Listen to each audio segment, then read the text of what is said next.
Yeah, but that means nothing. Oh yeah. Actually, in the video. Oh yeah. So they're in program. Yeah.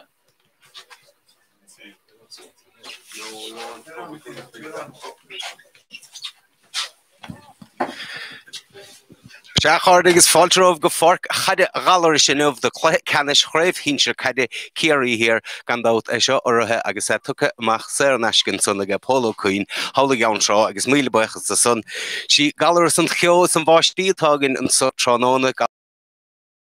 tús an chléhan so tas nó me le for na gailteachta. Sa bháideáin mar de an ná tá Tomás Macatéis an lína lán chúil sémas ó línse Colmór mar Hurtig agus Emma Cowley an lína lechúil Cathal Lúing PJ McLove Padraig ó sé agus Lár Parke tá Cíhín ó Beaglaí agus Fran Sauerland an lína lechasach Seán ó Lúing sémas ó mar Hurtig agus Anna ó Connachúr agus in lína lántasach Tomás ó sé Roberto ó sé agus Rory ó Beaglaí gan dát beag muintear na gailteachta díomach leis an spánta sa bhí dé saharn se caite istigh a gine na gail ach an seansa cut inisianmh sin chur na cheart. Na cuairteoiríinmh gan dát for an dagan is siad son a lorg den díú creibh as a chéile trónóinmh sa bháideáh son tá dáthí ó Connachúr an lína lán chúil Mícheál ó Flanúra Tomás Leo O'Sullivan agus Padraig ó Connachúr tá híon sanna sa lína lechúil le Nailo Génig Tomás O'Sullivan agus Brandán ó Céilechar siad na Dearthairich O'Sullivan a Lár Parke Dara agus Barra an lína lechasach Ruán na Carrig náhosna go gine bhán na scáil a chahannig chun Parkis di mar sean nútáil ar fad down to Seoirse Durant agus Polo de Bháin agus an lína lántasach chun tuairt na hánáitin sa Tomás Macatíigh Mícheál ó Génig agus Dylan ó Génig agus gan dát sé Mikey Géni a bheith mar cheaptéin ar an angan ach beag nómad ciúnas an sa a gine sa rimis tús an chluthe agus sin na clíanamh ar selsa síhí mar Dáil agus Jean Driscoll a chuig ar slí na fearna le déanaí. So we go around the being again. Big no man tunis again selsa síhí den the lochtas gan on the we have again angen as go shishal galvak panel and angen inu. Gino skull yimele you gaum the kiri here agus in kiri agus the mar Dáil mar Tommy Ryan in kiri.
Shinnepian fall atop yolegen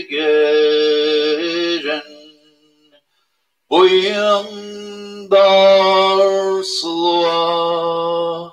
Artin dranig huin Bevogesar Shantir Shinshur Pasta Iraq for Bendirana Pendral Anochtahem Savar Nabuil Legam Ayuel Khun Bash Nosel Lenagon Yeskirech Velloch Nabeler Shalib Kanik Oran Navian Shani father one two some classes are on the Vienna I can't get deal and son get poddy warn McCarthy can out can you to go near Celsius he Jean Driscoll agus more dial hoik Erslina Fierne ach ni father one two some classes can out in my hound and so of Tabert im erim or the here tahi han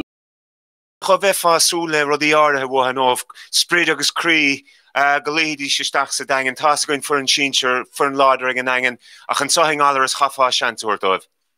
Dermot, I suppose both clubs had a disappointing championship this year. The girls going out against Nagoya last week, Dingle losing to Temple No a few weeks ago. Chance of redemption today, and it doesn't matter if it's an under-12 Ludo game, both teams want to win. Absolutely, and I think, looking at it from the Dingle point of view, today is a big day for them to make up for a very disappointing display against Temple No in the county championship, and they'll be looking to do well today and put in a good performance and get the win here today.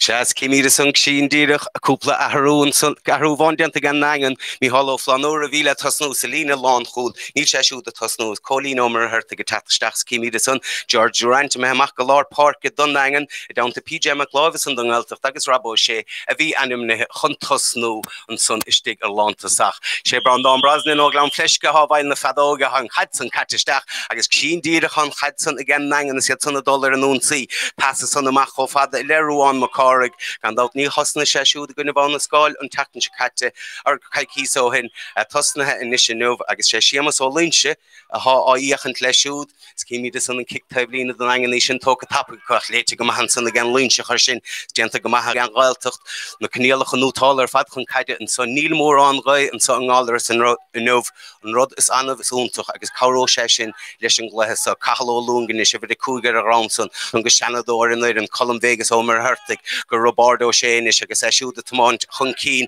casan sé timppulach jamú dentan sunnar Robard a cha cumata gas sé grín chulcar column passes san suasca Adam Mac O'Leary Adam Gurtin lá déanach lena chitóig istachas san go Franz ach léite go maithe san I get Padraig go chun chóir an 9 chair Mikey Gain is captain the four na tatamach leis na chaid Dylan O'Gainig for session hena cúig gona bhna scáil suchla le chanis agus be sé súl go meid an túnchur céanna ige an gluthe sa Tróna Darró Sullivan inis agus gan out a yahar bara bin shashu derna lesh a lar park eshu de mehestach and son Lina Lantasach agus Marvin Mishasul so si hier nomat na hemilori Korana de Kele a Kalish Denton son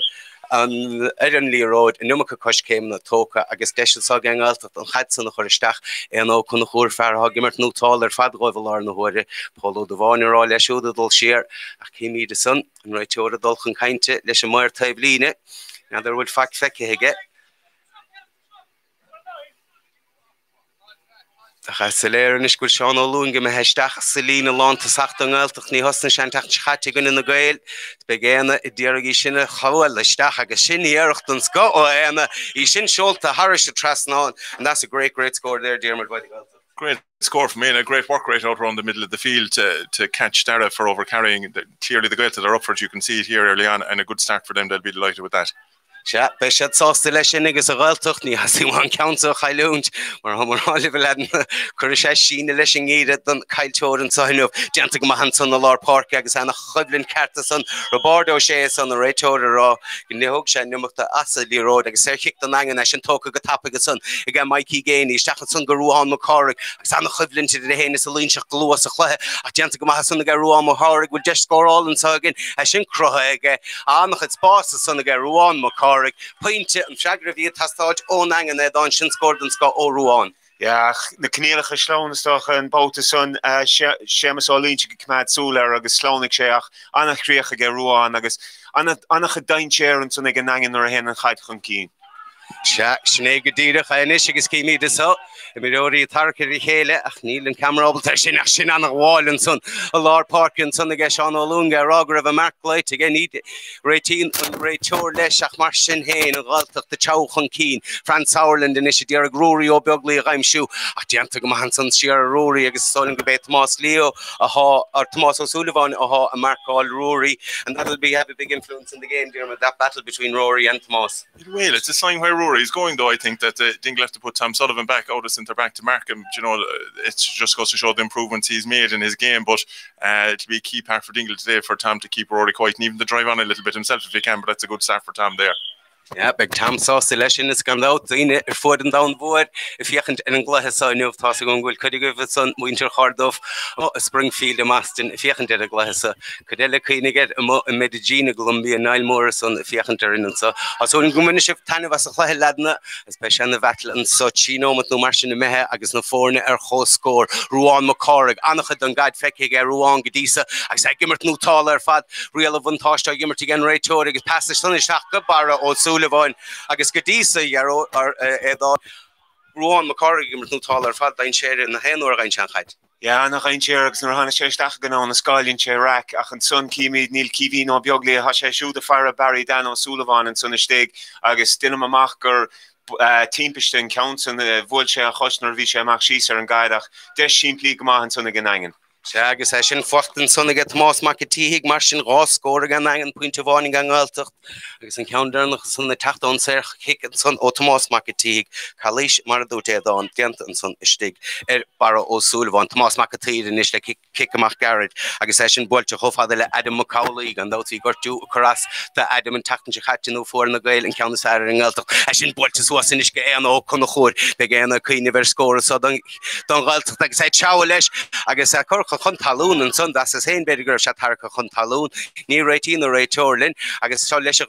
dagen amach leis ach dro fest ó bhaiki géin sos de scoráil inis gé an sin builteisteach a sin mehestechan son lána báideir dáhí ó chun chóir gan dát I chiad blian ige sa bháide don dagen am líana agus seachún an dagen inis agus sé taachtamach leis tá nailogénig go brún ó chaidir suas na park pass san chofada leis or se Durant ní raibh se op an chaid san chiimeada stig kick ta blina bheith an an altocht agus sin bolte siar an is go bardo sé dinum semach go bhfuil chugnoma go le mehan so chiad le an dagen chun cín ráfuinte gunna puinte bháin is sin bolteisteach an is agus déanta go maithríise get Tomás Ó Sullivan nach fiachar seo siamas ó línse leúnte raig leis a ré agus bhfuil deiscóráil an tug an ghailteach siar go dtí Pádraig ógó sé fear ar do bhórin so inis ach an réiteir sé stop chuir leis a gluithe mar go bhfuil gortú chuirsteach so do cheann de imimeróí an dagen nílam siúrálta ce Washington so nach cum go meise ábalta leúnte raig. But I suppose we were expecting this. It's a bit of a cagey start, Dermot. You would always expect this in the start of a West Kerry final. You would, yeah. I think from the Celtics' point of view, they're doing well enough out around the middle. They're slowing Dingle coming up. I think Dingle have picked a few more ball players, maybe than more so the physical fellas. So far, things might change as the game go on, and they're turning over a bit more ball than what they'd like. I think it's Paul Devan the sound there, all right, but it was just an accidental flash. Hopefully he'll be okay. Yeah, agus Paulo Devan tahi va gesú de vegimert sna clahí so gandát agus le cúnah dé be se ábalta leúnte raig. Nov bhfuil an Harús an take ó Colin Vegas a dulleisteach beidir sé? Ja, stom Corinche sin Vegas an taí haige chomáile sin an mion. Hí fá an tuchras a haar ladan na gurt an san óhús a chléthe. Ha se de brúsúas ar an engen, níl se de tuairt I géal orlach, ha se de Corana bhrúar a taachtamach leis an gad. Agus cai sé an leanún dora leis an tactic son. Gan dát níl Paul Géine gimmert an dagen agus Din machhfuil feartachtasteach an sunha sé TFSUS ar an deh hall matú á fleharta bé chun le haar tí tachtasteach í an dro fear sin chun tachtar a barchta clé hanabhach cá mé rá clé cruig fisiciúil bheith fasúla sin. Se gan dat nur vin daden táchen lei hele ní war fasúlen a valleg Pádraig go sé is se fichen dos a chodeach Paulo Devan take Iidir an áidir selb til leúnte raig chalíisten son Pádraig go sé bhage sé sí sé sin siamas Jim Fegus an son céile se hoge countsa en na sá horú féin in is me se abelton na fórne a chur ar chóscóran sa an dat mar vi anrá matú ó flahartan son gan dat war se siú bref a chuntain te se chaken sa cumán le cuil builech sin bolteisteach an ó chun chóir agus sin pointed an sco na fórne ar chóscór and will be very happy with that point. Great score from Maina, almost the same spot that he kicked the first one there earlier on. So when you have a fella kicking frees and on form like that, it takes a lot of pressure off for getting scores. So he'll be very happy with that. Yes, Kimi this leis a Ruán dentan son ige an gáiltocht tá sémas ó línse inis marcáil Paulo Devan agus is soling go bé Colin Vegas storm an cartabíach an táile éan á fuairse éon daide friúlach tuigim go bhfuil na himróí a sé suas chuige a cadú bheith cliste leis. Se an dát cadú bheith cliste agus seo chuna dagan teachtamach leis chaide agus sin obair gomach chunis agus seirse Durant agus spása so agus a gáil oscailte suas tíad a láir a rééis PJ McLeod a dul siar agus sinna áirt sár chosintan son ó PJ McLeod tá gona fad go bhfuil luas aige go bhfuil se ábalta sinna rúsáid agus a stairkick son brunta an son Edingaltach, but Dermot, that all came from PJ Hand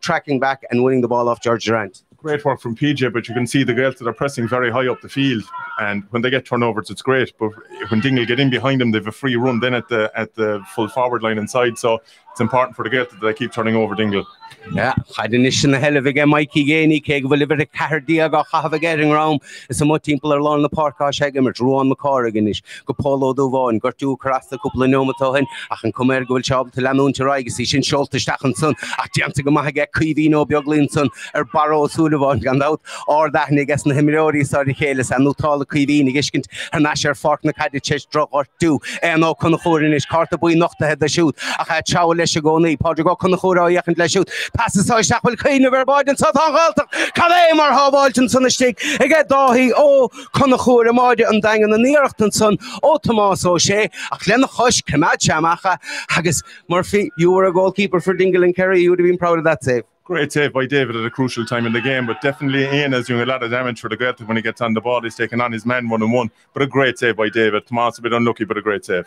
Yeah, and you're on the hell of an issue get Dara O'Sullivan, Ruan McCorrigan, shoots track of the Talon and son, oh Colin Vegas, Homer Hertig, Achasoling Willie Ray Tour from Dolphin Kind till account them in the Gaeltacht, or got the Rep Jamu, Denton, son Ganachide, I guess PJ McLeod, the Hosh, Dolphin Kind to Lesh, I guess Besha. Simulinish, Kadir Shella PJ, Court the Bui Nochtons on their Fiji, Peter Court the Dove, Nether Naka Kadahorla, Maharla Shaganali Road, on. Yeah, just to come out, love a stoch and son, Shorsha Durant, Visha, Agus Knucken on Merlina, Claire Physical, Vefa Sula Shachon, Shockley Canish Kiri here, Gaeltacht the Gabala Gun of Vandangan, Nivefa Sula Valert. Ní bha fáúil lena bhhaart is mar a dút beag síine leis an iad an foran a chailen an sa a bhí seo agus ena bhetil carta sa réiteórag bhfuil chalísteanta sanna sé Serkick brunta machar an Gaeltacht agus éine háfíochan ar an gluithe hasúling an gúile si buint an irid san taineh sa táídan an sa boscail trochtach gan dát el chlasachó Kerry here ní hasí maiid caunta a chailúnt is cum cenáid ar halamh an dána hanú fiochan deir gaunta mar vísará ní chuir sé síine leis an iad mábhú hanú seachúna Gaeltacht Nish Shelf na Cadiga Robardo She, if it a car dear get a ram, I give it to Mahalar Park of Emer Suleshin, if it a Hochtar Gram Lekivin, or Bjogli, I should the stick my lawn, a long holy don't well, Passion Bolchar the son, Jergano Conahura, I'm sure, Mikey Organic, or Lannis and Cheese, a Kalish, the son of the road, you shouldn't pick us was on Talov, I guess, and Ray Toder or not skill the leisure and Sir Kick a Hogan, Tapu and Height took Hunkeen and Sonaka, I guess they score all the Sogan Yeah, agus Rory O'Biogli talking in counts a bit agus socroch she say Neil Moran than cat fishke ge Rory agus Tomas she so skidisa agus is toch ma reinshet on la hand on verticana reinsherchen sun steek. Agus can out feel hands son get most so share body couple nomato in Gaeltacht chatábal hunta chodáí chun chór droíartan sunna Charlton machchas sunna gadáí go Tomás O'Shea lagíirecht ó Rory sin blocálta ach níle dain séirglan tamach gan angan sellh na cadin is ge siamas Jim Feg mar a hurtig siamas Jim Feg lena chitóí sin bolte seach go Franz Dorn Curle sin go Franz agus beagnachar a bode an son that all came from a week free from Rory but he really should have caught that ball inside. Week free from Rory, all right. I'd say people are expecting him to put it over the bar, but it was messy stuff from the Dingle backs inside there. They're after getting away at one inside, you know. But look, it was kind of came from a soft enough for even Niall Gainey picking the ball off the ground anyway. But lucky for Dingle there, could have gone anywhere once it went in. Yeah, I guess he shouldn't have met her for real. I expect Dahi on the whole brass house and or of law, Nice Lodge, Laka Eric Hudson, I get Franz Sauerland, the Hishin Bolchamach, I said, Derek Polo Devon, I'm sure. She must all in show, you can't let you the nish. She era son go Brandon Kelly or Shannon Dur and Dangan Scandot. Said Nutala or Fat Brandon, the Ishk International or Fort Nahide, Drogor to Roshud, Obliano, and he's a temple no. A Hirkul Chanash, I guess, Gimmert Homa, Zavisha, Reavashin, Bolchastach and Ish Vegas, Derek Glob, her Leshin, Achni Chabel. Ruan McCorrick há luas again versa an mo díach a gúsáide a hocrú hain ach lagíirecht an sun díach mar a bhí a roí ó beaglaí cúpla neomató hin lagíirecht ó Ruan fanan na scór mar atá nó fórne chom an sa fort chaide galeris Robardo sé sellh na cadige siúdanis amach éime ó chuna chóir na se sag Robard tablíine ach brú chur sunna Robard agus James Manson ag Darrow Sullivan chu sem brú Robard san bhuiise na se chaid agus inis de gan angan adul frihún sí Tomás McAteague puinte a bháin fachta Tomás godísa sin fachta ó Serkick se builte suasanis i get an angan agus Darrow Sullivan machchan san go seirse Duran spásanis i get seirse Pádraig go sé á íochant le siúd Drúrig seirse chun cín sell an chaidár le raimsúd agus Darrow Sullivan a raimsú ach léitiú ar a bháin eilegus san a get cuihín ó beaglaí erigad san inis agus a ghailteach sellh na cadige san inis Seán O'Loon go fiochan dós a chóir amach Vegas a réá san nach a roiis siar leis báta dro fast carta san nach deréitóir raibh áidir stracha Janzi san Serkick dongaltocht agus beisiad sásta leis sin ach a chaid san isteach a módíireach a úsáide san nach cuihín ó beaglaí seanna jab san a ríis i léamh an chaid a bhí teach seach bara. Ja agus nadar be seo cean na chéad go híá tosnig é cíhín agus sé déanamh go déal ar fad an sunna stéigach mar a luig dearmid an sunna chéanamh nuair a héan an dagan chun cín há gailteach beáí noscailte. Tá sé gandát agus seo ó chuna chóir kick mórgraí mílteach an sun ó agus é tíú faointe fachta é siúd and Diarmid that was an absolutely outstanding score by Anna. Great score from Éanna, and we know that he has that in the locker all right. He's done it in the past, and I think it seems to be Mikey Ganey that's picking him up at the moment. Whether that's the best use of him in by Dingle, no, we'll wait and see how the game goes on, but Éanna's made a great start to the game so far. Se begin the beátásta leisinach gandát cai se bheith cuamach leis carta buí nachta hir san go lua Francis Jenna Foulton san Brandán chéalachar Brandán lenach tógus so agus í áthógan go tapige so as sa go Polo de Bháin ach brú san achar chosantóirí na galtar Polo de Bháin ach an numad de brú achar a séamas ó linse son Emiróid an dagen agus der a réiteúir go meid Serkick an den angan sin tóca go tapige go Polo de Bháin ach a caiilte go droíarachta san ó fód agus inis déanó chuna chóir há luas a gan darsa í sin pasálta seachsa spása san aige a tóca chuna talún an son I get Darrow O'Sullivan is tóla me der a réiteúir agus beidh se dábalta an Serkick a hógant ónáid go dite chaide san ach éana ríis éonúir gaint an chaid ha chuntúirta buint leis. Ín sé go chainú de gartan bóta sanna chun agus beganín de tridin fósamach sanna mó Polo de Bháin stólam in aircha cíhín ó beaglaí ach éana féchant anna chainséireach ó hús a chlé agus caiigh an dagan beidir a tharú dhéanamh an son. Se beidir é róí ó beaglaí inis chur sé ceannisteach san na lána báideoirí níos luthe be sé sú leis seo a thir se trasnánach mar bhí Diarmid ráilin ar son le ríonn se an measaá geachta dagan ar róí nuair a há Tomás O'Sullivan nó allstear ba se get Tomás an ag ábharcáil a céimí de sanis réiteir a dulchan caiinte leis mar taimhlíine an át mar a bhíon de an agus ní bhfáú lena bhhair be rudaí a tarlú agus ganalíróid in eic le écheandas na himiróí ní hasí nó éine don dá ar an cheansa a chailúnt. Bhín daoine caiinte chréibh na héir nach de chuineáide ar le hinis carcaghine sí seo an chluthe smód an blian agus céimí de réiteir san dulchan caiinte agus solim le Darrow O'Sullivan an nótrá charta buí nachta he go dísa ar an gáilteacht ar Fíide McLeod agus ar réanach an na chóir agus fágann sé sin inis bhfuil carta buí a bháinnig an agan agus is dólam be Tomás O'Sullivan a bhí san fór an carta buí gam leis geall sé Tomás O'Sullivan fóra caiigh Imiróir hinse chéirí a bheith cuaramach ach róí ó beaglaí inis agus teise geisiúd ráfuinte chuir na fórne lena cháisiéis agus í sin seolta harise trasnán be go gáilteach anna hásta é dáin leisio mar an túsgann na gail bhí sé go hena sé fad a cha fad níos bharnúh. Dir amach go bhór bheith coatéis cléthe na gail agus an ceartaigh banistíocht na fórna másúir go dhéanaidir éis sin. Cuma anna dhéifriúla ar ó hús a chléhann so an meón ceart tá sé de brúsúas ní sé a tuairt second an nangan ar an gaiid. Na tacticí a brúch a fárá sos go dísteach anna hens go gíimi Tom Sullivan amach ar réine tééis an brise sa. Sean Brisha Ishkin Suggs. I suppose, Diarmid, how hard is it for Dingle? We were saying that game against Temple was a good few weeks ago. Gaeltacht had a serious battle last week against Nagail. A little bit more hardened. Is that showing in the first 16 minutes here? Maybe, yeah, because I think that definitely in the physical stakes in the middle third, Dingle have been second best there in the first quarter. We've gotten a few balls into the forwards there, but there's nothing really coming out of it in the last 5-10 minutes. Every time, though, Dingle get in behind the Gaeltacht press, they look very dangerous. And you have the likes of Ruan and George Durant getting in there, that there are scores on every time. It just takes one or two good kicks for Dingle over the top to get in there. But lack of cutting edge up front so far has been the difference, I think, whereas the Gaeltacht have gotten their scores well. Shannon score na fakta gen Gaeltacht, chéir faointe gen Gaeltacht, rá faointe gen Nangan go dtí an dá scór ó Nangan na techt. Ceann ó Héir Hick ó Tomás McAtee, ceann eile ón Immert ó Ruan McCorrick fear a bhí Immert nótáil ar fad sa chéad den ómat. Mar bhí mar ráid an big Gaeltacht sásta leis tá for an óga go tá sé de teach an cín ach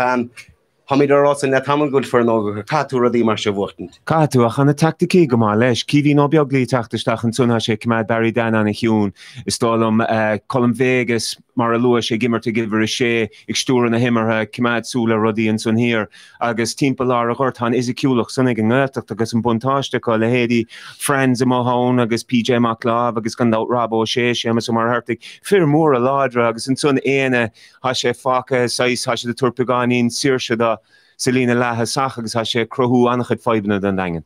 agus big ben the bras oscillation sun some British iske hart so and for had galleration wel to hun kine go ni here fuinter chlor score son ga fuinte gan nangen skevege kelur ik did an chlehin so gan out and dangen the lorg dan chiu chreb as ik hele buntemach for der gavle no hinstige barkanasig gunne an skale en fuinte vain and ik hart hoort over go der staan al dan altacht an rig stig a barkanasig be geraltacht de derogation a chorn de hartach le demli an no marchen no sheden dangen unferin is haar and so igeri here ach an gasigero agus an gasi tronon in nov an kickmach token son get dahi o kon chor sheer fa tok topic Thomas O'Sullivan go Padraig o kon chor and dangen the kmad na kade and so inish a pedig medicine is afar a derogation a love child swas na park dahi o kon chor savalt untoch dente gest dahi and son Trochas de dehu no mat dungiad la lena chos o yerach Thomas o sheikh shachun in Thomas Leo Sullivan mach an so cho father let Niall O'Gainig go brún na cadis was na park agus I dare gas sin wal the shachan son got Thomas McAtee a sin vad rorish and son the kahlo luing Lina Lawn cool na galt the gimmert Aberdeen in East Avarnish na Lina Lawn to sachen dangen shemas all in chigan out ni hosen shashin hier klad den galt go dim lena imiro komasoch agus our volle tilte gas shemas as a chit to spawn to she lena Colin Vegas omer hurt againish a makar Robardo she agus an pass why get son get go Robard brew or get Robard sheer go kiwi no bioglig and out you heard Brian and national ergaltacht and such on enough more a chailun Brian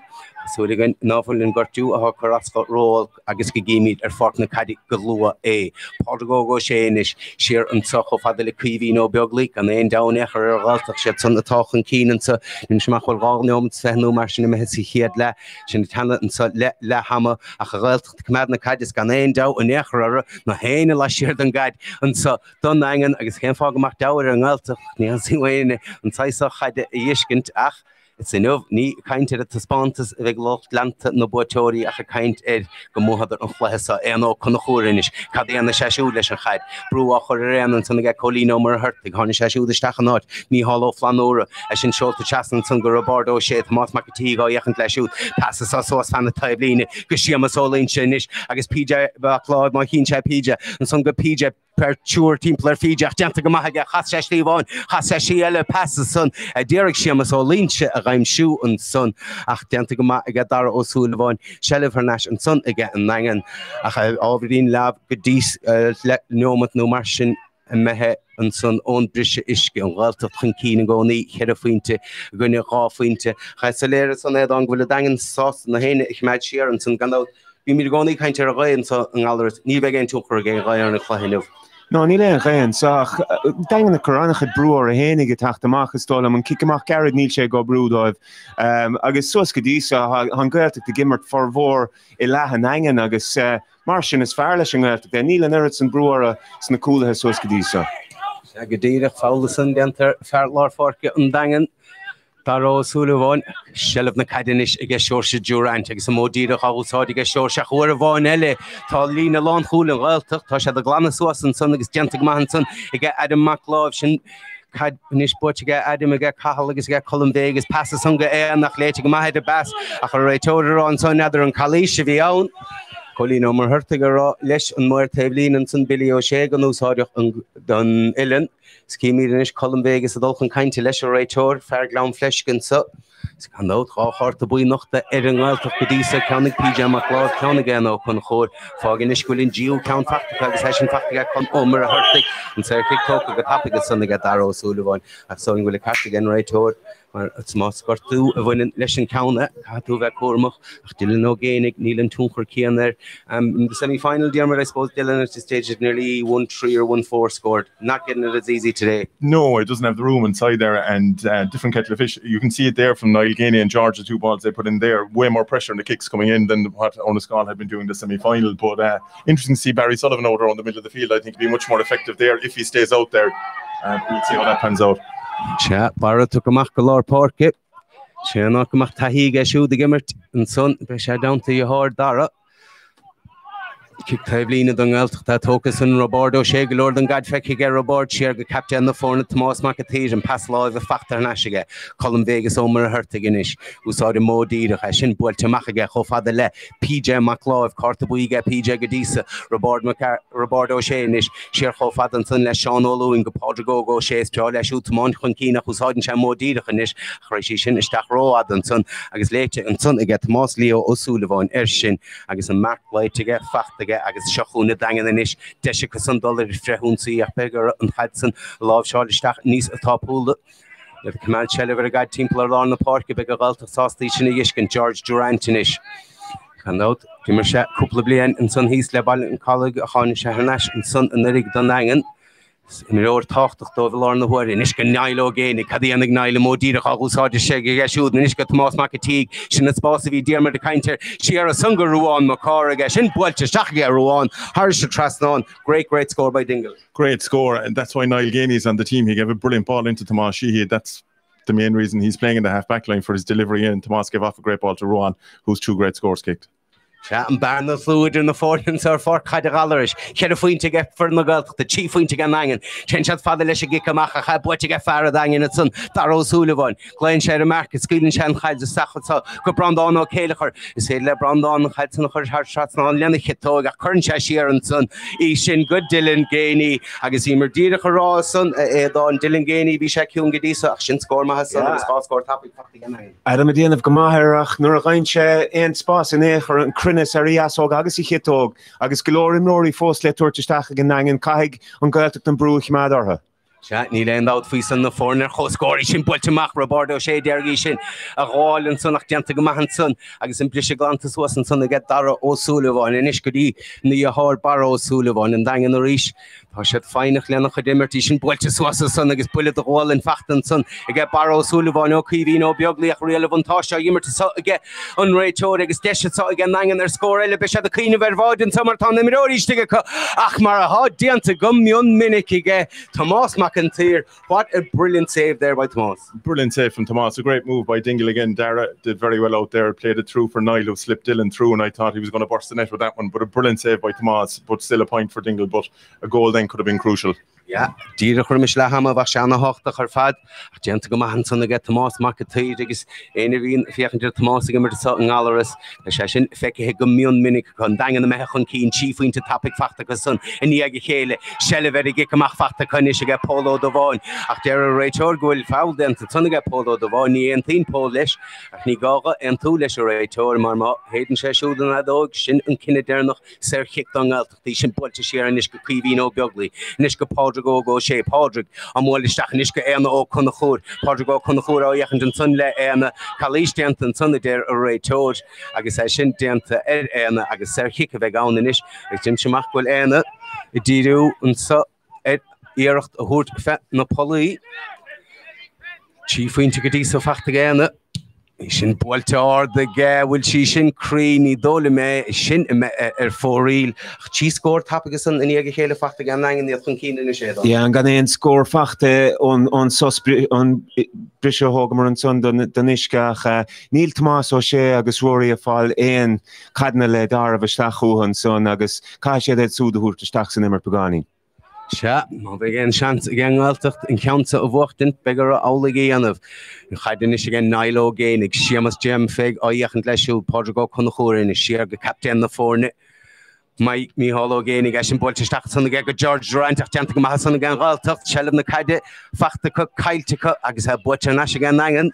Sanna vettel diaverin son agus sideúr an dagen Brandán ó chéile chuir taachtamach leis a chaid go Mikey ó génig go módíire a úsáide san ge Mikey isteach san cho fada le Dylan ó génig go módíire an is a úsáide ge siúl seachan a hap chuiste go miún minic sin far chaide galir agus léitig ma san an bhálta bháine ge Adam McCauley an chaid a bhídul istachan son agus sellem na caide nisige éanó chun nach chóir chaid Parca machchan son agus Colino mar hurtig chase Harrick shees and about that fall well Dermot but maybe a little bit silly by Colleen. Yeah, they'll probably get a yellow card out of it. Was not the worst fault we'll see today, I'd say, in the greater scheme of things. But Dingler definitely after getting on top in the middle of the field since the water break, and it's made a bit of a difference, but which makes it harder to understand why they're taking sharp kickouts out the back. They nearly turned over a ball there that could have ended in disaster, but definitely the two boys in the middle of the field are getting on top, so they've been their own interest to kick it out.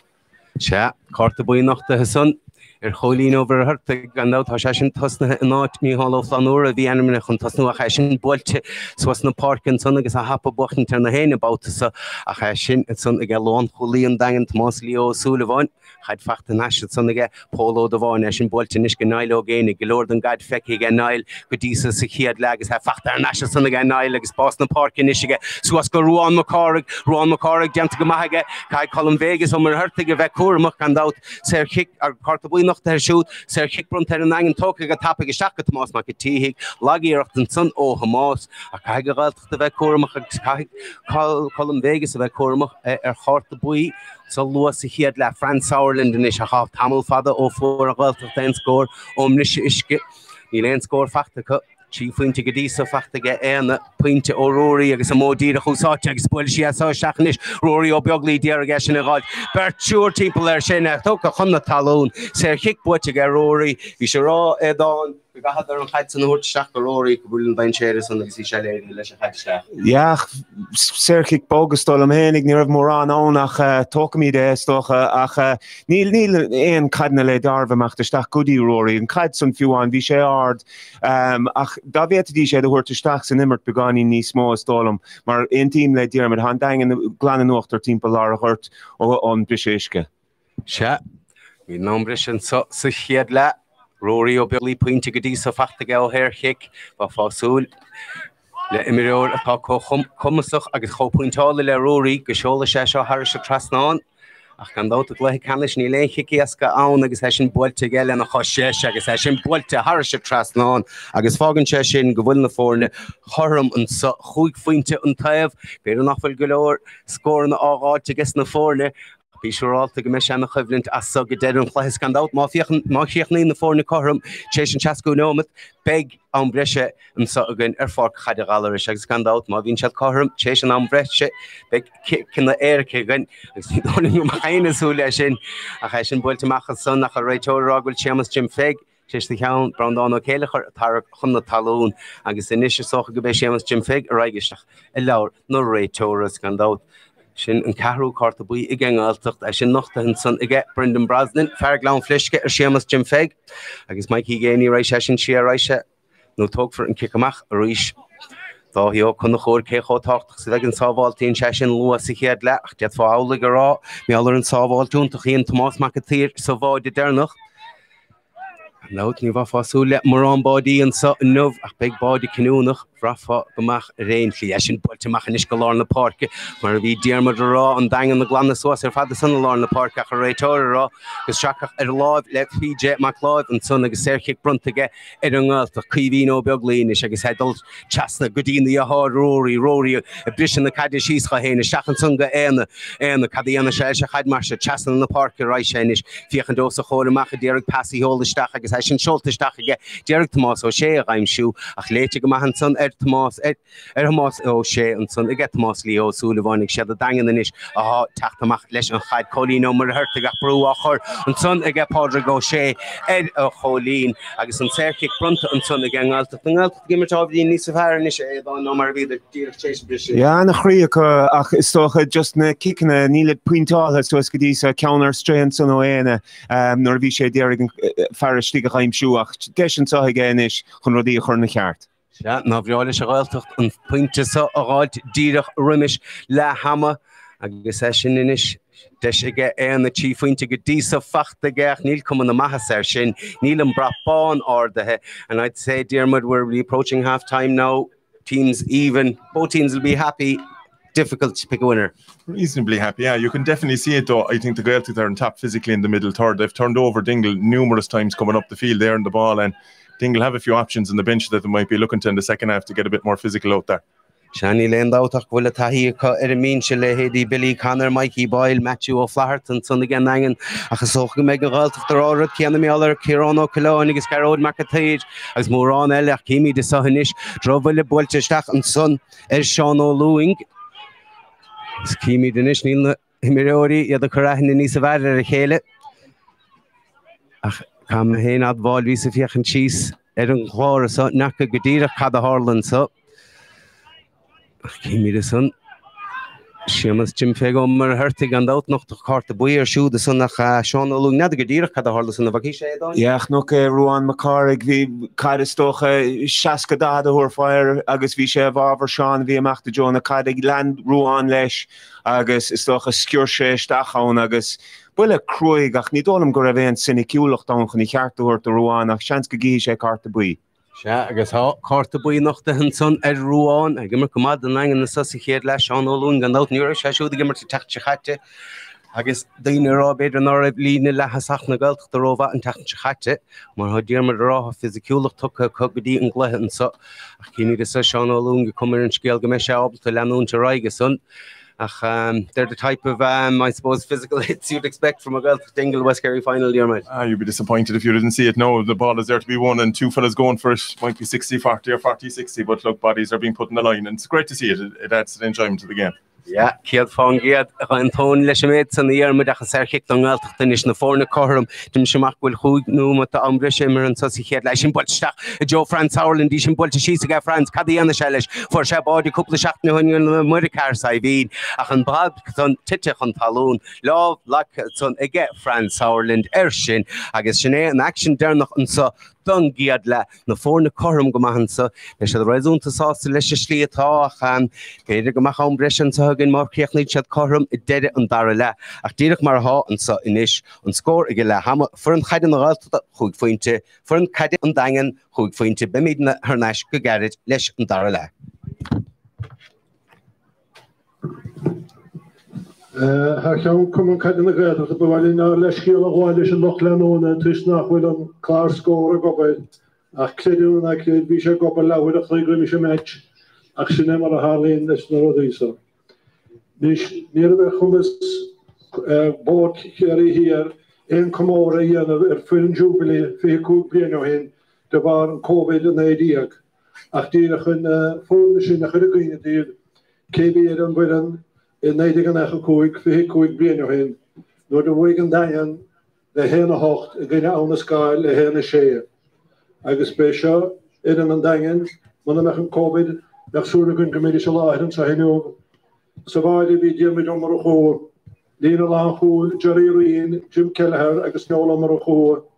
en Laline, Shemaso Doda, Colum Genie, eigenlijk Carlos Conline.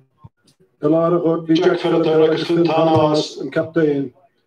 Lina Lahasach, wie David Sheehy, Sean Genie, agus Pardigo Creed, agus Lina Lahasach, wie Tommaso Conachur O'Donnell, agus Mihala Mahertig.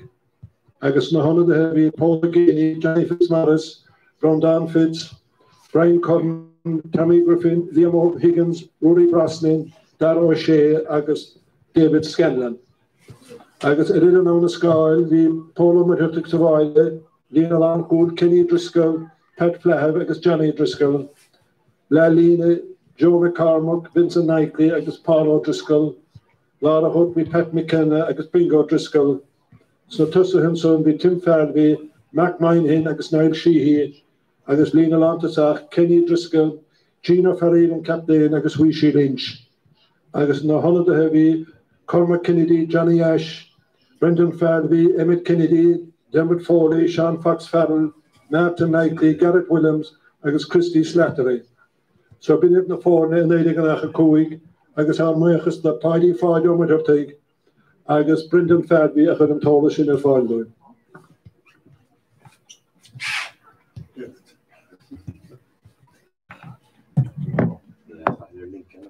Right? Yeah. You link. College.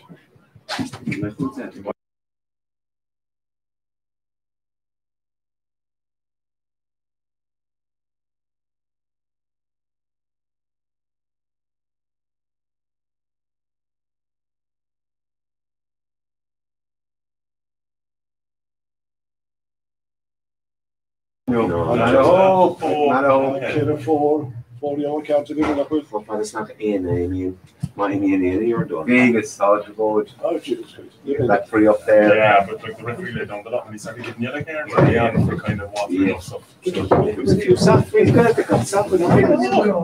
came up with an employee for that. Much, yeah. Came up with a favourite as well. Congregation came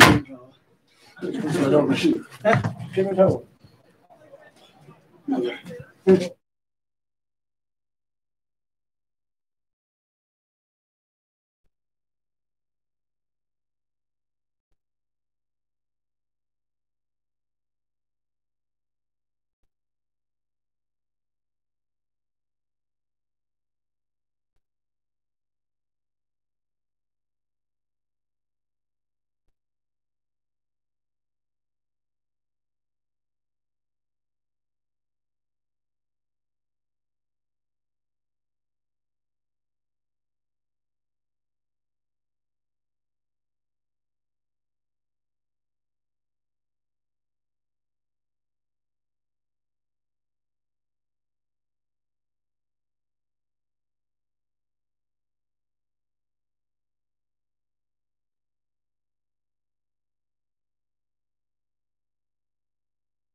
Skimmy the sonish not for all of Huntus, Horlish Darla, Soling will call or Bugly Takesh Dacham Park and so Dungal to can out hot and Takan Chahate, another Keha Tokamach, Keen for school Tomas O'Shea, Bedigo Bay, Shamus Jim Feg, Omar Hertig Hot Tokamach, Dungal to Nihime the Barke, no Toshas and was Solim Shamus, Kintomi Dashin Eve and out the foreign Corum and so Fork Hada Galerish, Chachanomat, Edition Agus dead on Chlahe, Agus Hood Finch and Tavis, Kimi the Harud and the Ganang leis matchu ó flaharta takeisteach agus solim sé Sean O'Loon gotha tógamach dangaltach Carlo Bugly takeisteach matchu ó flaharta nis takeisteach chun parke agus no smi dit gedíach cé tógamach son go bé colíno mar hurtig á tógamach ganang gandát han session isteach ináit míhall ó flanóra ach sin olive chun tús a chur an sa leis an dara le and out big na fórnas hostel leis made a Harless ahead, like Kimi the Sahnish, will go to Karat. Is it one of the Dingle players there, Dermot Murphy, that seems to be getting attention? I think it's Niall Gainey. He seems to have getting sick or something really there, but he's taking a bit of a turn anyway, so hopefully he'll be okay. Agus Kimi the Sun Matthew of Art attack a shaft and hanging and out, Marvis Raw, Crave of Hunter, watching a Matthew, like Wheel and Sun Snuck come on, and there shaft in a Shakatic is bound. Crave of Hunter, Farandang and Nachtas, Ishin, Igishkin, Takavistachanish, the Brendan Brosnan, Vishagan Hockamahanson, Sihiadla. Noch der Karte boy Emirori in der Tages Emirori in Danganation Katchestachen son nach Vishasin Hosele das Harle shows ma hore mach Kalistan son der PJ McLaughlin dar O'Sullivan ag sa talk tapigan so hinish get Thomas O'Shea Neil Moran don gad feke get Thomas yerchte get var det sikedle a khasha sho agus hal los again Barsa Thomas hinish khnum ket Emirori in Danganos hore mach Sharon son ga Carlo Bugly son Garuri Bugly draw fast and son ach begen abel an khatsa a rot ag sa fachte hinish en Keen agus chiad ledan sco imrige and the Dongaltation Bolchestachen so get Thomas O'Shea love laka sin and son agus a dearga a horn a lag lesh and hide about the son a diantig mahan son is stick I get do hio con choran dain shares on glantin is agus Daro Sullivan go Ruan McCorrick and a dan gad fek get shoot to head like immer kamadan angen a he had a hockru faint she's and so inish Mikey O'Gainig and out captain the phone and so agus Kimi Emirori Karahan Helen so all on the park Brandon Kale her Lanunt Arigan son agus a Hudson Bolches was getting nish Fadler Ruan McCorrick Polo the Vaughan inish a Shinishachan Sungo Podrigo Conjura Marcolen and son tour them in the Gulf the team played a Rach order og Gurther and Numut the Vru and son Ed and Mirror and Dangan and son Polo the Vaughan Serkik Brunton son will a Rach or Dolphin kind to lane and Dolly we got the heart on Nochta and Sunday Kalishan Kinte Achni Dolin Grip Nisavu no son on and Serkik the Nangan the forne Coram and so Kimi the Rachel in Ishig said Dolomach and Kainton son let Dara O'Sullivan and son Grip Shakarahniva and son in the Dina Gulf Kahalo Bugly Kimi the so Kadiana Rachel Court the Boyella Taka Machagas Hasha and Noas and Noliga and it's in Corti adult people in Park and son Stoli made on the word Dara Shing Religion Shella Kahal Nurna Reveliro team play. Viidir struck as a chéile stocha ní a bhíon drohfuilón nadidir an bháile carta ná ire chiáhad níos meas agus ní ófáin chartach ní dálam go bhaid an ghailta chobag an sa dar lethe be go bhd níos mó is a ciúlachta le fiscintá engen Matthew ó fleirta takeisteach sin cinema agus seans go gí mí cúpla duine le tactaisteach den engen chomá le héadí éadán na chuúr beidir Mikey Boyle cúpla duine mar sin na hapia fysiciúl. Sure, come out no round the sun Ed mean again angans Polo the one in Ishlish and Serki Cash and Bolchestach will let you get Rory or Bugly or Shinta, ach near of Shelties Machto, ach Fiach Tacta Gaured, or Column Vegas over the Hertig, and had some Bolcheshare in Ishigega Rory, Chortin Rory, Hasha Skila Lesha guide about the son of Ginsha, Safat and Ishiga Dylan O'Gainig, attacked them, the Shaker Dylan, Shorsha Durantinish. Agus in ish hasha na chivlin tidir an daid in the sort fark chayda galerish and chayd factor nation son aga Shorsha Durant ishin Sholtish dachigach leighton son aga Kahalo Loon edi gig passes son agus an Sheliv harnashigang waltach agus an lekin son aga Podrigo Shea Podrigoganish machat son ga Kivino Bugly nish ga PJ McLeod Paul Lewis aga PJ Big George Durant dear if nacht leis agus hadianta ma sanna get George stop churle PJ ke go bhfuil shelm na cad fósa chamule sísan son agus inis ige Adam McCauley Adam inis can note hí gur tú crostan tatan chatte hon 6 sa dar le Roberto Shanish dear Seamus Jim Figure I'm sure ach fi sin mar Hossington son again Nilo Gainig Dunangan agus Coalition son denta Naile Botigan son na chad Botigan Serkick Botige so Rachel tut na cad chunkeen mar ná raibh imiróí na galt de coolú séar agus ar seo spás na parkin so ige seo se Durant an módíra chaúsáide ige Tomás Macatí a pointe fachtaige Tomás chéad le fágin na sé sin inis go bhfuil áfointe fachtaige an dagan na meach an Keenan so and if they can provide that quality of ball into Tomás he will punish every team. And the key thing for Dingle is getting the good kickers on the ball and the fellas will make the right decisions. Mikey there gave a great ball inside to George, good ball into Tomás and over the bar, simple enough stuff, but the quick movement of the ball was key. Ja, Portugal sé tachttas machchan san leis a chaid, cha sé casa timppla a chaid san boltige chofadal le Roberto sé inis go cuihín ó beaglaí, mar ví rá go húntaach fad cuihín ag international de bar, gus ag immer tanna bhd an gáilteach nó chun na chóir inis cá sé cuairmachcha san, dóg sé numach go cos céim na níana dúirte réiteoir mar gur chalí seo dhéanamh éana agus sé chic boltige éana ó gáilteach pointe leistíir. Sin Schulte Schachanson, Derek Tomás O'Shea, I'm sure Rev, Tarkason, Denta, Ed Rory o Bugly, Stolen Gorev, late again Ray Toad, Shininish, a special Samool and so emergency cool and son of Sofa go back for Carta Dove, Diana Rowan, just so hard, Desha Sogan, finish in the phone at her score. Ja, stolum slánig dinne dus na coolla an engen an san steig rud a chroigh spás de Tomás O'Shea agus nar bhrisé go dtí Rory ní leon dáta go daringíoch sé réach. Deis is toch net a hocrú sísan is, deis siimplí. Se, chic siimplí go mag Rory. Agus sin seolta har sé trasnán agus na fórne chom an so gan dat an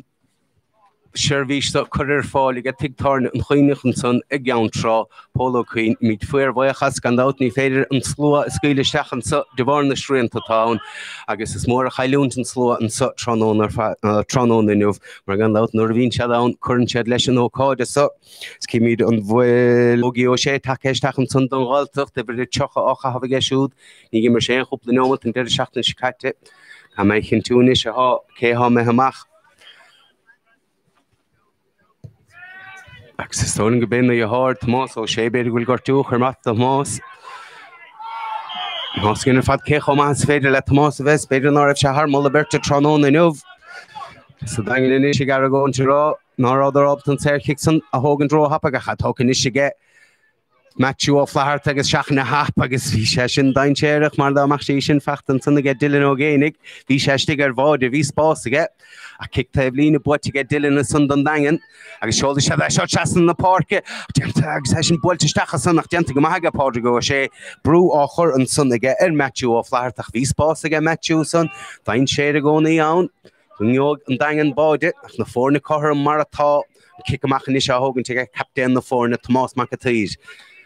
Se fada lei seo gan chetó goach agus héidir Roberto sé I'm sure ná de le Robert agus í sin builte síos a gas céileach chuhí ó beaglaí teachtamach a cíimi de gur dú chorasta Robert agus simmer céalhar san ónréiteú a chuhí ó beaglaí ferna immer réchaid le gáblion sé immer nótála. Ja, Paul McGran a gailteachta ní na chromána chorasta apráidí ige agus fichan cho abig chofinúla sa bhí sé riamh agus go déal ar fad é siúda iscin mar a bhaasa ach an cuiblinn sun timppla áthart chótácht a chanis stocha na cníalacha gaiirí anna chlán an sa ngálaras agus dhéach botú nuair a dhégan beag mar sin an chléis seo a chaharú. Se agus te an á galars na gaithe bhí na gine sa cé go bhfuil an cocht na gaithe Gardú a bhí agus is leis a daine socha defa a rá go bhfuil si an sudar leach chaló beaglaí dulchan cíach deanta go hansan aige ní halló génig agus sellh na caiidir bute neisige bar ósúla bháin inis hosna séistig mar lántaach chaálar na parkin ní hosna go fersa Matthew O'Flaherty a takeisteach anna deamú deanta go Portugal sé ar sin inis agus é an óchan na chóir dultú as fanna tablín Portugal chun na chóir a dhéchan leisút pas glóte seachachún go siamas Jim Fig ó mar a hurtig sellh na caiidir caiiltige siamas a fachtaige an dar abáta a cha fachta an bhát bháin eile gan angan agus há sena bheitl cartanis idir na fórna cothrum Nailo génig sellab na cadig siú calló beaglaí curbrú ar siú dro festa san agus léite siamas ó lín sé sin istachan is go PJ McLeod go Fran Sauerland rah chalís genta san ar Fiji ní revidéir réitor lenaráig singadíracha íon Frans I déarag róí ó beaglaí raimsú leis a pass san a chuisí sin isteach I lá an chosan tóran san don angan chalís genta sanna ge róí agus ógaí ar a chéile a bad ball in there bit of sloppy play for both teams but it's heating up out there. Sloppy play from both teams. I think Mikey Gainey's having a great second half so far. He's after turning over 2 balls in a row there and he had a brilliant bit of defending on Tomas when he drove straight through in front of the goal. So he's really coming into his own here in the second half for Dingle and they'll need him. The way the game is going, it's going to go down to the wire. Yeah, níl an dát faoi sin ní bhíon factory a bit in na fórnan son gáilteach san dagan mar a vís ará déach an dáidan so bheith fénla de agus ní hastócho éine í seo a chailún sí seo El Clásico chéirí here mar a vís ará í seo an seirbhís so chuir fála ge polo queen an son hawl I geantrá agus penáte háisih ar halban down tásúlingum go bhfuil sibh bunt tainmh as an chláis so mar a bhí dearmad ará genta go mai san na ge Mikey ó génig le déana iachcíí de son dáin son go bedachal cehar brandán ó chéile gurtú crasta. Ja, far cruig agus imróden Scotia Brandán agus calúp mór a bheith chána chárána ar an déblin dánach na chóir seans go gíimiid an sunné má munar féad le Brandán leúnta roiigach. Níl faicatar an áíire agus seo chléile dar an urig bhí se anna aontebh bhuaig an dagan léon faointí agus dálam ach an nómh ní léon dátach go raibh sé seo síos go dtí na nómatí darnacha. Se, sné bhí ní asú leis gan dát an dagan bhí buan nafaseach go maithacha an nurig gan dát the lorg an siú chraibh as a chéile an trónónmh sellab na caidan son is ige seirse Durant a chaid dain in na le féin an dagan sásta an líród san na fásáil timppel Mikey ó génig agus suir na parki geisiú ag gimmert na hena an dagan lá na huair dáhiío chun na chuair teachtamach leis sin inis Nail ó génig lorg na caide agus fachta san gé Nail le teachtamach agus tell séisiú de módíideach agus pass a chorhaig Sin an láimh ein sin sé George Durant inis George Durant a fiocht dós a chóramach éana á dhéachant leisiú de slána hen son agus léirín sé sin dí go báisteach tite hin sa an bát an cio nuas an so agan ar fár chaidir galaris na fórna chom an sa darrósúla bháin in sellh na cadí geisiú ruúán na cárig há luas a gan versa caiid Colm Vegas ó mar hirta go bheith cuamach á bharcáil ruúán a fiochant dós a chóramach ní léon daneach a ruúán raéis sé séarneach go dilan ó génig ní raig raid sé leis chun cína tomáint leis chun cíúil chalís ar níle deir réiteach a pass chohaige chofad le Barrow Sullivan go Polo Dúháin siamas ó líonn si go teachtasteachtaíanach an son ar Polo Dúháin nach réiteorí gimmert riile bhaintáiste Matthew ó Flaharta go leor an gaiid feici gan tanna daí ó tháinig séisteach brúachar ar Matthew an agus ní bheith lochtaíocht an dagan tá leis an limmer so chastan na parke agus é sin buite ar national son gan gáilteach deanta go maithan son ige Frans Dingle won't be happy with that Dermot and the physicality you mentioned in the first half that the girls brought into there. No, and there's fierce work rate as well going on from the Gaeltacht. Massive work rate there to keep putting Dingle under pressure and possession in the middle third, which Dingle aren't doing to the Gaeltacht, and it's making a difference so far because they're turning him over loads of time. Very draining work though, very draining work. It'll take its toll over the course of 63-64 minutes. Cahal beaglí leis a pass seachadín tunna díile ógí ó sé fachta naisiise cahal bolin tean chaid tunna seachsa spás go séamas Jim Fego mar a hirtig séamas siar go pádragó go sé pass láimh an tunna déarag PJ McLeod aimsú dro feasach ar a leid go raibh séamas ólínse in na rúiseach pass láimh an tunga Vegas fachta naisiise an tógánach inis teá leis suas na parke déarag ógí aimsú ach deanta go man tunna get má ó túlaháin agus déar réiteor go bé ruúí a láimh ar sin go déirnach a stálim nó ní ha Mig dear leis kick tablin is leis galt tá sí roí takeach ní sin hógan bol se a sinneisteach cé bheith si sodangalt tí se mil na carnóige ach deanta go hansanna ga cosantóí an dagan agus te bhile de bhálan boilte an sun isteach I g chaló beaglaí ar chean de cosantóí an dagan hín réiteorsásta leis gramúsan agus Matthew ó Flaharta takeach leis gaide agus inis ní sa bhar ó nagan nach léite go han san an bhta bháin eile I g fear bhiltíí Adam McCauley ar sin sin boilteisteach inis chofad le éna ó chun chóréna berta chosantóí an dagan áiach leis Portugal chun chóris Polo Dúháin ach íochar a luas a géana túr timppla ar a teá leis go ní ach deir réiteor go dug se numa cos céimena séirchi amach Edán há sé na chublin sama Aniachar buiteir go. Aniachar ach sár immerton sunó Adam McCauley gan dóta marcáil dil nó génig déanamh go déal ar fach an dain séir le éana gcóí ach sciar an chaidhaig begáín ach dain séir án éon ó a chain sé an chaid. Se bhil se seach tíor de chosantóí an dagan nach deanta go hansanna ige séamas ó línse tíireach amach ó chóir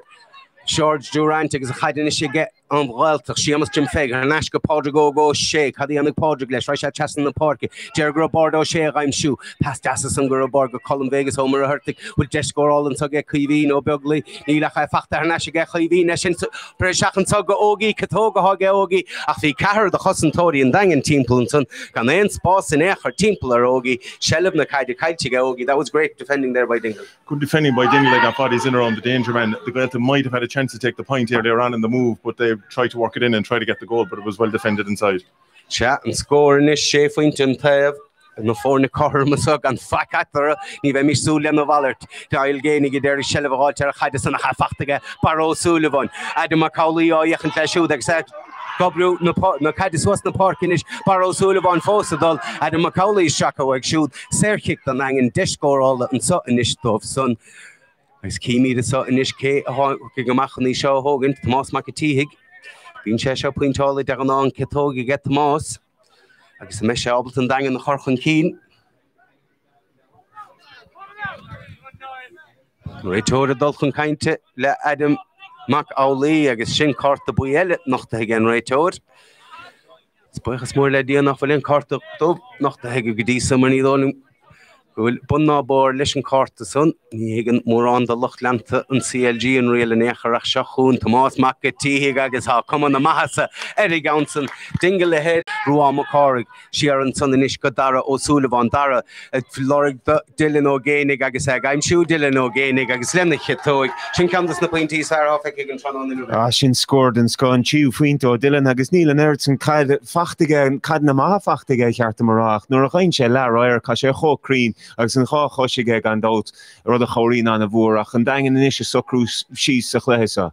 Se, éine óga fiachant ed an chléhesa Bíach an dáchas a gut mar sé decoration a bharcáil meach an isise Jo an bouta san kicamach legus se láb leis sin cé yoga brise dianta go mansan a gan angan cíimi ghfuil míhall flanúra take seach an park a chiacha san siamas ó lín sin tógánach ag immert nútáil ar fad agus a chur brú san ar randáin chéilechar immert úntachan san a ggéis siamas ó línse agus í sinna me háris an taobh líne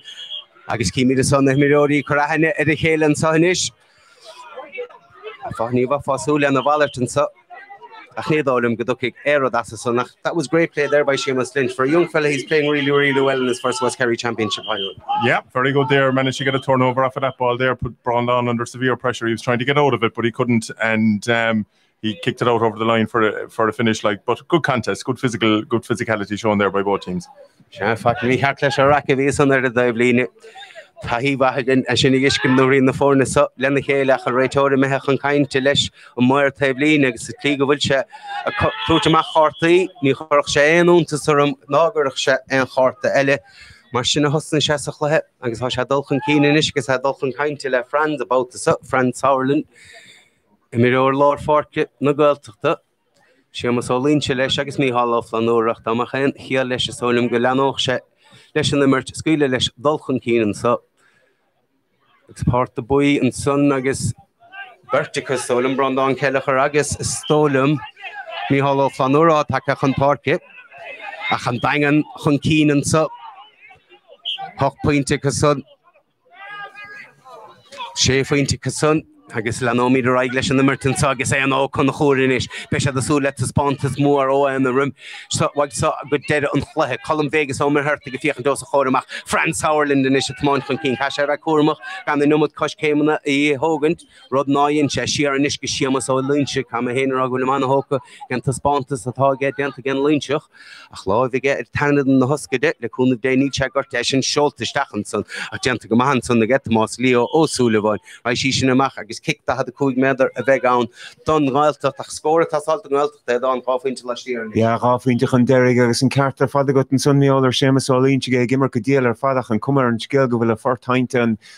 deal hamstrings in the curstach erach Bederger Crompui a hashe tacht go bach an Gaeltach for degent and sachen ja kick that had the cool mother took a gathered go father le and the Podrigo con chura and glashud share Nishka Podrigo she Matthew O'Flaherty horse in the mach o Curbrú agus inis Vegas leis a chad an Gaeltacht Bis the school score gáil ón siad so agus sin boltisteach go cahaló beag ach sin chaide bh an rásan ten sin har se tablíne kick amach a bheith an engen halfway through the second half. Dingle 2 points up. Dermot, they'll be much the happier at the minute. I think so. It's a very even contest out around the middle of the field and between the two 50s, but Dingle in the second half has just been a tiny bit slicker up front and they've been able to get the scores a small bit easier, and that's been the difference so far, but all to play for, like a long way to go yet. Agus so chaán nó an bhíandir for na Gaeltachta, but anna chaúnta sé brian ó beag líad an Gaeltachta cean ó mar a chuúma hanis agus tomás ó sé san ó hús an dar le sí imróir bhórgóibh imethe. Ja, nuair dhéchan tú síos ar an banéal ha néanúair is tucha tagáil an sa an ofd an Gaeltacht rud beidir ná chin daoine náfuil an sa leis an glárach Cadú a rúsáid muna bhfuil tú má rohan ní cheartta a bheith hán agus caiisiad na fearúna a thuirteteach a glad nógan na Gaelta déanamh go má séamasálín si gar amach ólíomh brúarach a déanamh go má friends take isteach san immert an a bhór cléh fisiciúil agus is stocha mar a luig Dermot just na scórna tacht níos fusa go dtíon daingen ná an Gaeltacht tá annachad imróí I coolú séir an daingen agus tá sé fearheachar an Gaeltacht iad brise tíd an falla cosanta sun. I suppose Dermot, after the water break in the first half, we saw Dingle come out, score 3 points. For some reason, and I don't know why, it seems to benefit the team that are behind this break. Yeah, I suppose it's kind of like a timeout. I suppose that you'd see in basketball, but it gives the team that are behind, I suppose, a chance to management to get a hold of them and put a few jigs into them again, like, and try and get them going again. But Dingle came out well now out of the water break in the first half, so we'll see how it goes here. But I know it's something that the lads have been working on with Dingle because they've been very poor out of the water breaks in the club championship games and the county, for a big finish here. I think who knows what will happen here yet. Yeah, déta chamblis a bheith nas tug mi deisa nishan cochora sáil for an rugby carcaríine a huglo current Galway Foley Rairy bua úntacha co gunne Elán Carey was in Elán Carey has come héin a bheith mit rugby ní fatní sa bharna buchtant buchalí Elán Carey go specialta a barcéin has úlin gúil se bheith chéúras an ledna agus gúin Ronald McDonald a túr cúpla piúnta nasci ríbin agus a tríte go maithagah ach gan dáta sa díú seachar a taction the song Allers of Emidna and dangen chun cín le ráfuinte hochpointe go sun séfuinte gangaltacht can fakid in the forne ach cé míad son brise so bín seabhadín hon sé an bín seabhadín níos feidir ná an brise bhína gna geile hama. Ja, na bí sichas ar fad an éis neidir bhfuil gáil ar líomháin achas tócha chuann sé leis an immert bótaí mar luig Dermot an son tagan for na bháin amach fíor láidir téis an briséiscach cúpla rud le socrúig an Gaeltacht an gartú son na chorasta séamasálín sig béidir caiisiad féchant ar sin agus just an sprid agus an luas I chiméad suas rud a ha fearheachar mar tá sé a gimmert le luas agus le anéis a ciúlacht an son an Gaeltacht ach chiméad suas in is ar feig 50 fehinóma teile. Sinné go dtíad a agus teise for an banisteocht an na Gaeltachta stocha rális na himiróí cécho tácht a sangclathe so mar an dáchaman ní bheith tásta leis slí a chuig an chréibh róibhim léana an dát an dagen caiúnta gonne bhn tampel nó rein 16 ó hin istí go bar an ásigh agus Gaeltacht ní chuidir a chofada leis an chréibh an chléith carú canis na gail a fiáilt an ceanna sár oras son désaran se catianis ach deise cu sin díirech a sin na churna gart a cháfuinte idir na fórne fehinómat nó mar sin a dul idir sinne agus ceann scríban kick amach in isise get dáhíí ó chun na chór bhil seo mach na parke Skimid Kirana Kilan take seachas sun stolim de séamasálínse Séamas gandát hín cumir go raibh gortú carasta sin bolteisteach is agus dain séad sa hanis agus an mar chun cín an rial nó atá tuisteachchan sa agus sin gléitin sun ige in langan agus ige Dylan O'Génig chieffuinte go dtí sa fachtaige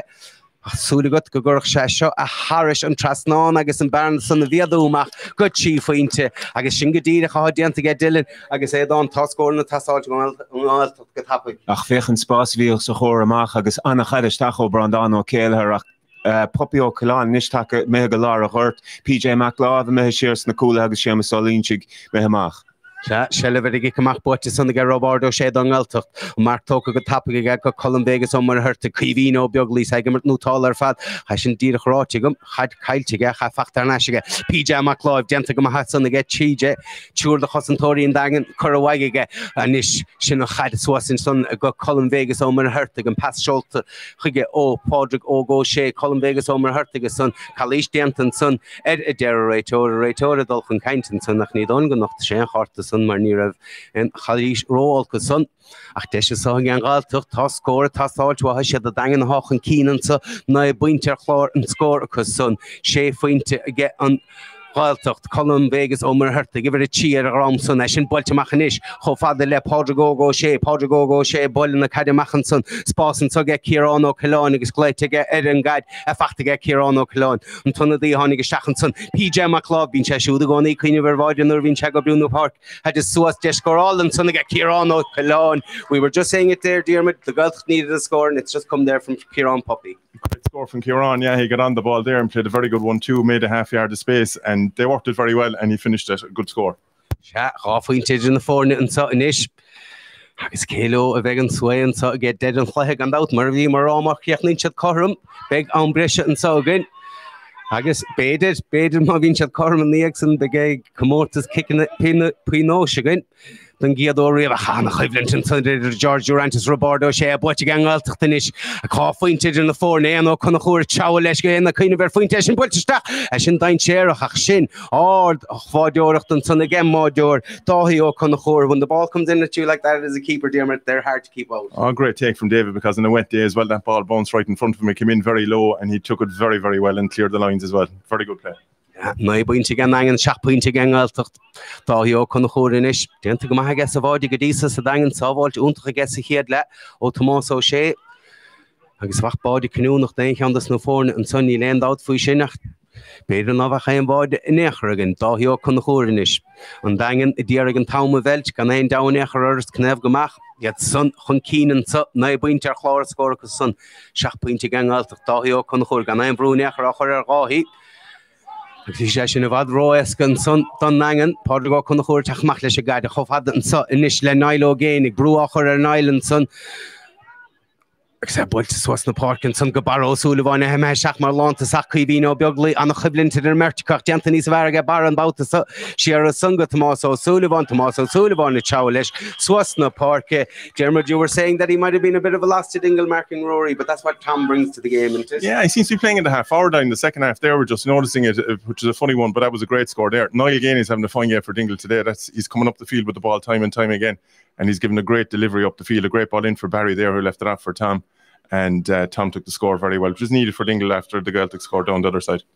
Yeah, chief pointed in the 4 now na the Elitaka on Park Colm O'Grán in Gaeltacht sin bolte machanish agus deanta go mansan na get Dylan Gainey and had some bolte sheet cho fada le Tomás McAteague Tomás Shear inish good Dylan a Dora Chefets jog túra gach roi sin Shachson go Barrow Sullivan desher voden sugan angen agus sin facht again angen agus kecho kenúnach a veshi sin hanishi sin er fad isach onbas o Dylan go Barrow agus dán body kenúnach den angen. Yeah, but Shani Agden Gaeltacht inis kun so sé her nasistach sa chléthe seo cai sé Rory a chur suas a ríis de meas na tosathe ach anna feasistach agus anna gramú ó Barry agus críoch máhaig. Seach siach ba ó bara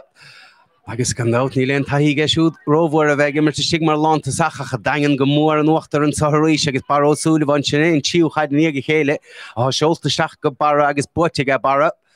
Spáinn sé sin an fearmór láidir stig a rimmel cheanóg dechar buchtantir sin bátaí an dagan inis Hean an éir chláir a cóir go sun seach pointe gang Gaeltacht chuig fointe atar a big báide tastáilteo an Gaeltacht ach seachas deis bhí get Tomás ó sé sa chiad le ní a bhéon deis scórála i gang Gaeltacht í sin bolte seach i Matthew Casclót an tugad Ruán McCorrick spás na parke an sunna ge Ruán McCorrick an doran arda hen arda an sun and Dingle looking good now more. The goal was key there. You know, I'd say Dylan, in fairness, was probably going for a point, but it worked out to be a great ball in for Barry, and who stuck it very well because Tomás has been playing very well in the goal, and he really put it away well. But good score there again. They were clever on the ball, very slick with it. Worked it into Ruán, who's after coming off there now. But I think he can be very happy with his game today. Se édána chun chóir take seachas san an Ruán is mar bhí Diarmid ará chluidan go imar a get don angen Mícheál Ó Flanúr is sin seolta suasaige. Cho fada le Dylan Ó Gainey Bhí sé ciún go measa chéad leach a feicálaach go measa dar le pas eile tu go bhaige sé heola pasa seach go Barry nuair fuair a báide seachas san go Podrigo chun chóir an dagan go mór chun cín muna bhí naí leras Gaeltacht is leo sanna bheith tíú play. Yeah, cuman san agus just na cín hífáin sanna móhéad se de titam nílan luas céanna únta nílan fuinmh céanna leidna na Gaeltacht sa bhí agus annachid spás ar fadan sanna ige Podrigo chun chóir chun an puinte san na hógant. Se Good Shagra Tatal Tongaltach Circular Lesson number to Sahanish Neil Moran Falk and Sagan. Bod is couple of Tastal Tongaltach near end out for son. And Bodio Barrows Sullivan couple of Noma to him. Pass out Dylan again, I got Shakun in Nishan Dangin, I guess, and Love and Wachter Son, at Fordna Park, I guess a Risha Mo Dida Stachenson, good Barrows, Sullivan. And you mentioned it more earlier, Dingle weren't releasing the ball in quick enough there in the first half. They're doing it now after that water break and causing serious damage.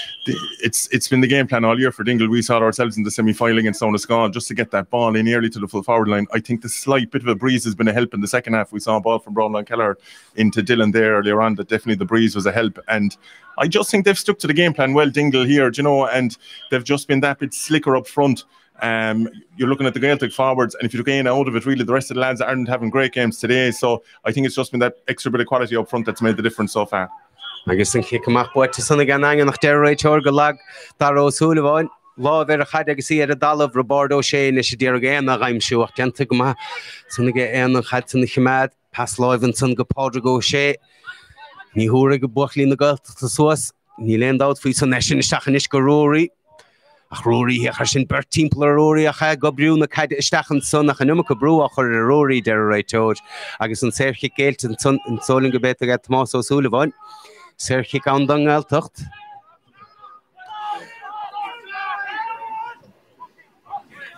Agus Rory chunní seo hógant don do má fáin na mróga bha fáchar har se trasan stoch ní fiú túr feháid nó I chur seach. No, stólam chearta puinte hógant an sach. Béidir go bhfuil sé nómig an Gaeltacht le héadí Rabo sé chur isteachlan ta sach nó éana fiúáin agus just crud I friúla chur a go dimmertha. Se, a brín na módíir a chórn, agus I sin boilte isteach Elingéir ó Rory ó beaglaí a sin boilte go maithe an tógánach. I sin seolta haris a trasnán an scóranis a lár na hóire tá 8 pointe gan Gaeltacht hen a 9 I gan angan I duine amach gan dal clár scóra sa níl se gobar an Galleris. I se gobar tránún in éanarí mar hálach. Tarlína le héad is dócha dáhiío chun na chóranis leis gig amach sellh na caidir 4-8 an sa agus tá sóg an Gaeltacht í seo bhuachtint.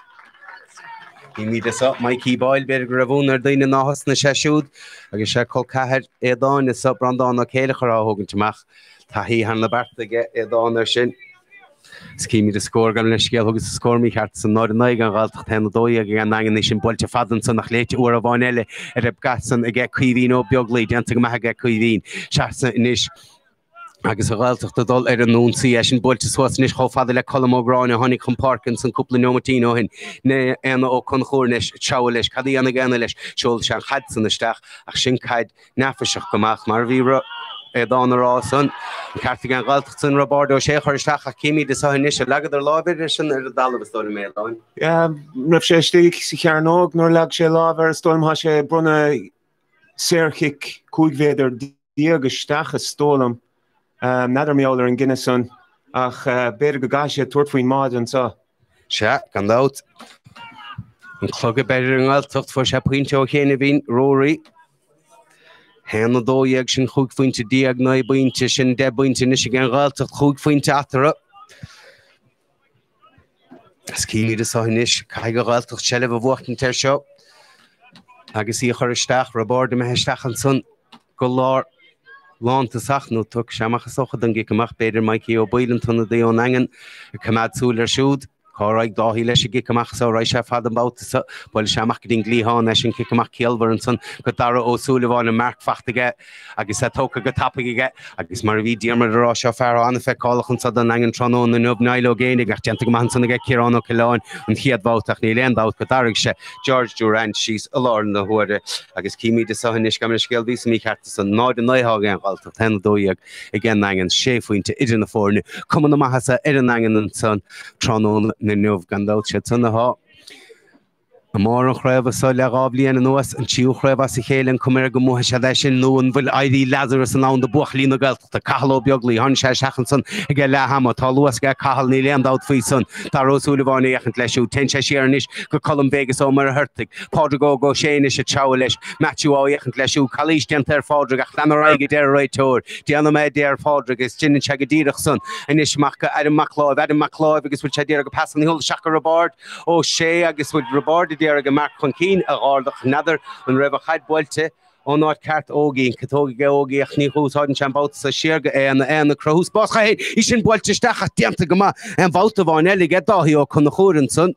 agus an dagan na teachtamach leis a líród Serkick Brunton son and I think Diarmid, that Rob thought that the ball was kicked in from 30 yards there, called the mark, but I think the ref was right. It seemed to be from inside the 50 the kick came in, but look, Dingle are getting a lot of bodies back now. They're trying to defend and see out the game like that. They've been a bit disappointing really since they got the few scores down below in the sense that they've taken the foot off the gas a little bit, but credit to Gaelta, they've come on and got a couple of scores there, so it'll be competitive to the end of the game. Shani land out fi Sunday again count us down in the hood to us. When you have seen that ein on count a Highland Mikey O'Gainig gimmer tier leis na Cosentori and Sadarela ag gimmer tan Vadan and Sherga Thomas Leo Sullivan Matthew O'Flaherty and ton of the honig stach Megan Darabon but lastig the shachten again Matthew so for Cadgaller's Tronone at Chawlesh agus ag go in the park had was the son within ton of the ele Mikey O'Boylis nor chinin to in the 100 that took a park at Nangan to spawn in Cheshin Kehoma Tashiat Alarn the Hood, it's Keho Lodgers, Toyat, Barrow Sullivan, Cheshu, the foreign body canoe, Nangan, Sharon Nishko, Father led Dylan Gainey for Shakown, and the Hitoigan son, or less than the Dasho, couple of over to him, then the Hitoigan son, Anaclahemer again. Anaclaga, Dylan, Harish, and Codson, and Stachdi, Barry, Dan, Crow, Five, and Kai Carlo, Lewing, Sulnis, Garrick, Mather, shoot a quick feint in his fact to get Dylan Organic, Agashin and Jeffrey of the Nari, in the Forna. Chat, need end out for son. And dangan over in road lodger dangal the Satranona. Shall fair now Horix was Quivino Bugly, Machanishka and the Oconachor. And then Ishamo Dirich, I said, Derek Ogi, I'm sure Hashin Bolt Stachelson, I guess Mikey O'Gainig, I give my sweeper and son here. I guess I glan on the hair of the Hitler Huntaloon. I guess in past clout and so I guess he shin Schultz to Swaska Kahalo Bomber on the Ella Honig Shach gives me hollow flanora, so shot and park and so again me hollow flanora. I guess Polish shin. I guess the less said about that really Murph the better. I think there's a reason Micheál is playing cornerback really, and I think we saw it there. He got in a great position, in fairness, great energy towards the end of the game to get up into that kind of a spot, but it was a rush of blood to the head, alright. The goal came up in front of him, but fair play to him for getting up the field there. Fair play also nach ishin correr for hilegs na machishin fachte get Micheál bach Ross Rich gang altach lach fós yet Diergan Hudson the gobju stach agus hashin Schultenish soas and son good in ton of the honey compark Fergal O'Connig fair balla Hallanson ishin bolchstachenish go ogi ach nilogi ob the shelf himada the gadison ach gobju Dierga alternach der right orger shin and chlesa bochigan nangen and scored there nach and so for Cadgalerish hen the chi Dierga nangen not in gang altach Kaffer Roy on to the furnace Aravoy. Furnace Farach, Rimish Lewis Harrod, Gach and Gat, Spridagus Cree, Leru, Roddy Yinider, Achastolum Sidera, just the Imrori, Tussahes Stoch and East Dine Sherry Ganangan, Crech neither Naguashana, Thomas Makati, Glet Chief Winter, Rohan Macari, Glet Chief Winter, Scandal Dylan Organic, Glet Quick Winter, Stolum Hennig, Mar Fargat, this Federlin, Togan there and the Spont, the son and Ishamachron. Jeremy, when you look at the quality of substitutes that Dingle bought in, you're on about Cathal Bambury, Matthew Flaherty, Mikey Boyle. These all have Kerry experience. Like the strength and depth for Dingle really helped them today. Made a big difference in the second half, I think. You know, the first 10 minutes of the second half, it was still very even, but the Gaeltacht tired a small bit. You could see it after naturally enough, after 10 minutes, they put a huge effort into the first half and into the first 40 minutes. And I think it allowed Dingle get their kicking game going a bit better. And with the subs coming on, the likes of Matthew, you saw a great ball going into the Dingle forwards. There was less pressure on the kicks going in than what had happened in the first half. And good scoring forwards inside, then you're looking at the likes of Dylan and Tomas Sheehy, and Barry would be very happy with that goal. I know he was through 1-1, but it was still a great finish from him, in fairness, for a man who wouldn't be a natural forward. He put it away very well. So I just think that small bit more quality up front today for Dingle was the difference. Ja, Cat the father son get Dermot Morchu Martian. Crab as a hele botig and nagan and so Trono on the Nuv and the Chidiag are Clara score. Not Gangaltach, Mahena on Loriger of WhatsApp, Besha Muchta, Fag Shachtene, I guess Kibi the son the scorner and so Fachta on Nangan, Dylan O'Gain, Glechug Fuinte, Chief Winter Rowan McCorrick, Chief Winter, Otomas Makitig, Tomas Sullivan, I guess Portugal con the whole lep point and dingen, and then on scorner, her father tacht and son, Ongaltach Rory or Bugly who agus Kieran O'Callaghan until the Ahonig Shachanson. Achandangan, Overdeen, Ro Lodger and Southern Wamse ó an ódia mar chu chodig leis an ní tréslú leis an gáiltacht asúling go munimhar taineh as an seirbhíisiúntaachta bhí á chur fáil agus orthe gepóla cían san i gceann trá agus bhaine ar fad sa ófár caiide galis asúling go munimhar taineh an scódarnach an dagan a henna tíideag an gáiltacht an náid an náid.